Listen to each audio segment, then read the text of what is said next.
కర్ణాటక ప్రభుత్వం సంచలన నిర్ణయం తీసుకుంది. ఏదైతే రిజర్వేషన్లు ఇప్పటిదాకా ప్రభుత్వ రంగంలో ఉన్న రిజర్వేషన్లు ప్రైవేట్ రంగానికి మళ్ళించింది. ప్రైవేట్ రంగంలో అయితే ఆ రిజర్వేషన్స్ ఏవి అంటే స్థానిక రిజర్వేషన్స్ అన్నటువంటిది. కర్ణాటక ప్రభుత్వం ప్రైవేట్ కంపెనీలు 50 నుంచి 75% స్థానిక రిజర్వేషన్లు కల్పిస్తున్న నిర్ణయం తీసుకుంది. ఏ కంపెనీ అయినా సరే కర్ణాటకలో నడవాలంటే అక్కడ ఉన్న కంపెనీలు కొత్తగా పెట్టాలనుకున్నా సరే మేనేజ్మెంట్ పోస్టులు టాప్ జాబ్స్లో 50% కర్ణాటక వాళ్ళకే ఇవ్వాలట. అదే సందర్భంలో సెకండ్ గ్రేడ్ పొజిషన్స్ బి కేటగిరీలో ఏవైతే ఉంటాయో ఉద్యోగాలు అందులో 75% ఖచ్చితంగా కన్నడ వాళ్ళకే ఇవ్వాలి.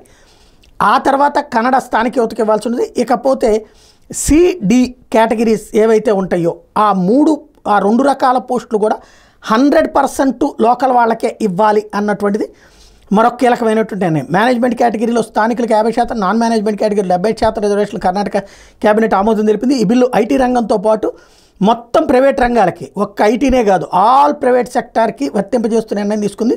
ఈ బిల్లును ఉల్లంఘిస్తే 25,000 వరకు జరిమానా.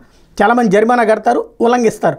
లేదు అంటే కనుక కంపెనీ అక్కడి నుంచి ఎత్తేయాల్సి ఉంటుంది. గ్రూప్ సి-డి ఉద్యోగాల్లో మాత్రం 100% లోకల్ వాళ్ళని పెట్టుకోవాలి, బయట వాళ్ళని పెట్టుకోవడానికి వీలు లేదన్నటువంటి బిల్లు ఉద్దేశం.